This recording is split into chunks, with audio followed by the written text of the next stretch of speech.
Assalamu alaikum warahmatullahi wabarakatuh. Dear students, my name is Professor Dr. Muhammad Omar.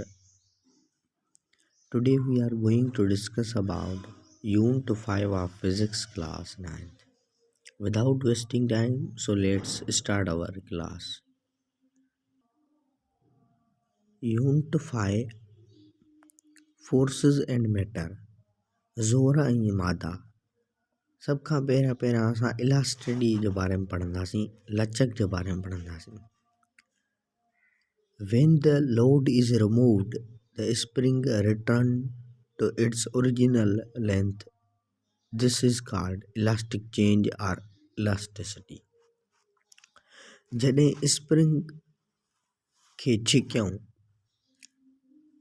ऐं वरी पोइ छॾे ॾियूंसि ऐं पंहिंजी असली हालत में या शिकिल में अची वञे त उनखे इलास्टिसिटी लचक चवंदा आहियूं। हाणे असां पढ़ंदासीं एक्सटेंशन ऑफ स्प्रिंग। स्प्रिंग जो वधाउ। The length of spring increases as the force load increases. This increase in length of spring known as extension. Spring खे तव्हां छिकियो त असली हालत खां थोरो वॾो थियो ड्रैग में, त इनखे असां चवंदा आहियूं एक्सटेंशन ऑफ स्प्रिंग। स्प्रिंग जो वधाउ। हिन जो फार्मूला आहे लेंथ ऑफ स्ट्रेचड स्प्रिंग, माना छिकियल स्प्रिंग छाजे बराबरि हूंदो आहे, ओरिजिनल लेंथ, उन जी असुलु ड्रैग ऐं जेको उन में वधाउ आयल हूंदो आहे। हाणे पढ़ंदासीं Hooke's law. Statement within elastic limit the displacement produced in spring is directly proportional to the force applied. ही हुक्स लॉ बि स्प्रिंग जे बारे में आहे। ही रॉबर्ट हुक ई साइंसदान हो जंहिं ही पेश कयो। माना लचक वारी हद में रहंदे करे जेको ड्रैग पैदा थिए थी उहा सिधो तालुक़ु रखे उन ज़ोर सां जेको स्प्रिंग ते लॻायो वियो आहे, उनखे असां हुक्स लॉ चवंदा आहियूं। ऐं उनखे मैथमेटिकली ज़ाहिर कंदा आहियूं। इन रीति फोर्स खे एफ सां ज़ाहिर कंदा आहियूं, जेको डिस्प्लेसमेंट आहे इनखे डिस्प्लेसमेंट बि चइबो आहे या एक्सटेंशन, उनखे असां एक्स सां ज़ाहिर कंदा आहियूं। सिधो तालुक़ु रखे थो त F directly proportional to the displacement खां पोइ हाणे वरी फोर्स इक्वल टू, हाणे इक्वल टू उनजे करे लॻाईसीं त प्रोपोर्शनलिटी सिंबल हटाईसीं, बराबरि ॾिबी आहे। उनखां पोइ कांस्टेंट स्प्रिंग कांस्टेंट के रखियोसीं, पोइ एक्स। ही फाइनल फार्मूला आहे हुक्स लॉ जो। प्रेशर दाब force per unit area is called pressure. माना कंहिं बि जाइ ते को बि ज़ोर लॻाइजे त उते दाब या दबाव पैदा थींदो आहे। कंहिं बि जाइ या एरिया ते ईअं उमूदी नमूने ज़ोर लॻायूं त उते असांखे प्रेशर पैदा थींदो आहे। प्रेशर जो फार्मूला आहे पी बराबरि आहे एफ अपॉन ए। पी बराबरि आहे एफ अपॉन ए। हिन जो एसआई यूनिट आहे पास्कल। हिन जो एसआई यूनिट छा आहे? पास्कल। हिकु पास्कल बराबरि हूंदा आहे न्यूटन पर मीटर स्क्वायर जे। न्यूटन पर मीटर स्क्वायर जे। प्रेशर स्केलर क्वांटिटी आहे।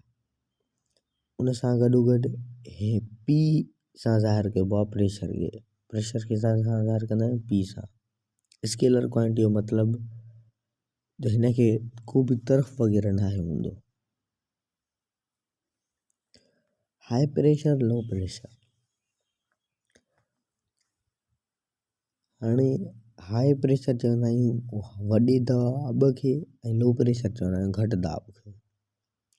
जिते एराज़ी घटि हुजे त उते ज़ोर वधीक, दाब वधीक पैदा थींदो आहे, त उनखे असां हाई प्रेशर चवंदा आहियूं।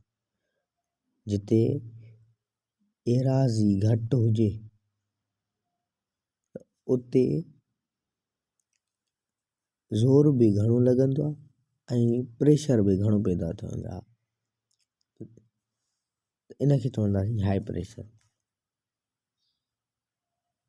जीअं कोको आहे, कोको असां लॻायूं था कंहिं बि काठ में, त उनजी जेका नेल हूंदी आहे यानी कोके जी, उहा तमामु एराज़ीअ में सफ़ा घटि हूंदी आहे। जॾहिं हणंदा आहियूं त उते दाब हाई प्रेशर प्रोड्यूस थींदो आहे। Low pressure, the greater surface area similar will be the pressure, it means low pressure produce. जिते एराज़ी वधीक हुजे, जिते एराज़ी वधीक हुजे त उते असांजो प्रेशर घटि पैदा थींदो आहे। जीअं हाथी जा पेर या ऊठ जा पेर, उन्हनि जा पेर वॾा हूंदा आहिनि एराज़ीअ में, त उन्हनि जो दाब घटि पैदा थींदो आहे। फोर्स, उते फोर्स बि घटि इस्तेमालु थींदो आहे लो प्रेशर में। हाई प्रेशर में फोर्स बि घणो इस्तेमालु थींदो आहे। हाणे असां पढ़ंदासीं प्रेशर इन फ्लूइड्स या फ्लूइड प्रेशर, वहंदड़ मादनि में दाब या दबाव। The pressure exerted by fluid is known as fluid pressure. यानी जेको फ्लूइड वहंदड़ मादनि या पाणीअ जे करे, फ्लूइड मतिलबु पाणी जे करे जेको बि दाब पैदा थिए, कंहिं बि हिसे में पाणीअ जे करे, फ्लूइड जे करे को बि दाब पैदा थिए त असां उनखे चवंदासीं फ्लूइड प्रेशर। फ्लूइड में मतिलबु त गैस बि शामिलु थी थी वञे, लिक्विड बि शामिलु थी थो वञे, पाणी बि शामिलु थी थो वञे ऐं गैस बि शामिलु थी थी वञे।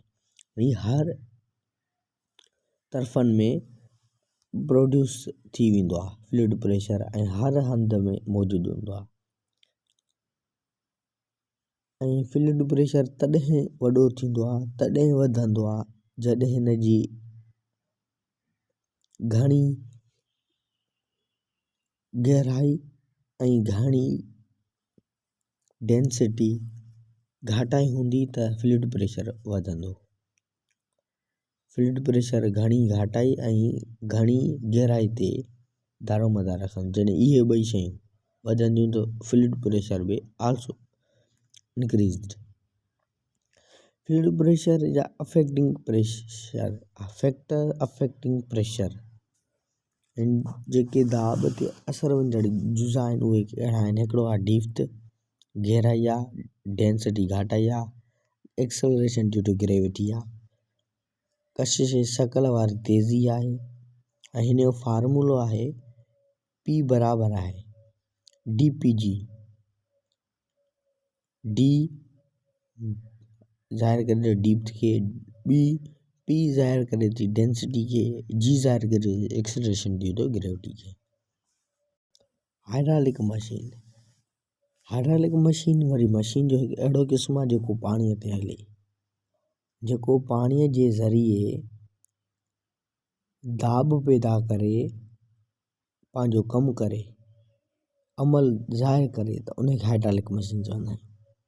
पोइ आहे पास्कल लॉ। पास्कल लॉ चवे थो त जेको पाणी आहे उनखे जेकॾहिं तव्हां कंहिं वेसल में बंदि कंदव त उते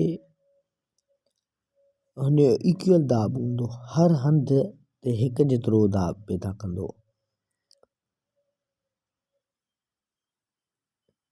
liquids pressure is transmitted equally in all directions, माना उते जेका बि तरफ़ हूंदा उते ई बराबरि बराबरि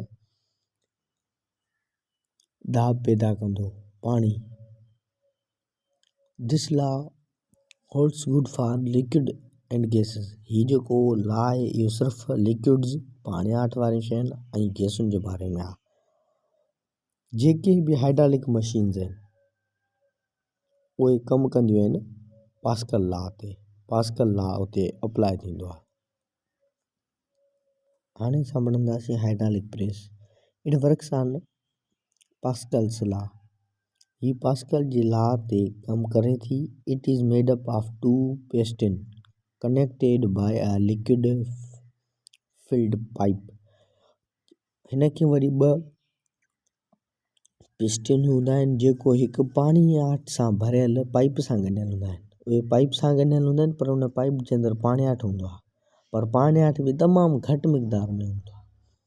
a force of magnitude F1 is applied to a small piston of the surface area A।